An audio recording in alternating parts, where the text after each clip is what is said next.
Le Premier ministre a été d'une mauvaise foi importante. Pourquoi? Parce qu'il n'a parlé que de l'année 2015.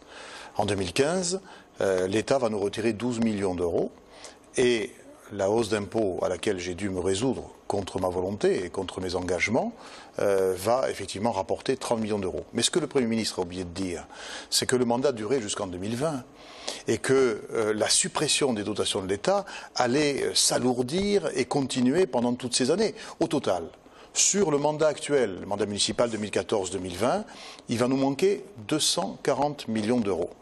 Et la hausse d'impôts que nous avons dû mettre en place va nous rapporter 150 millions d'euros. Donc en réalité, la hausse d'impôts, elle ne va pas couvrir, et de loin, la suppression de recettes décidée par le gouvernement.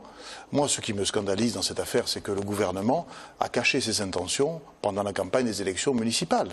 Et aujourd'hui, beaucoup de maires de France sont obligés d'augmenter les impôts alors qu'ils ne voulaient pas le faire, ils n'avaient pas prévu de le faire. Simplement, les baisses de dotation de l'État n'ont été annoncées qu'après les élections municipales par le Premier ministre, le 8 avril, pour être très précis dans les dates.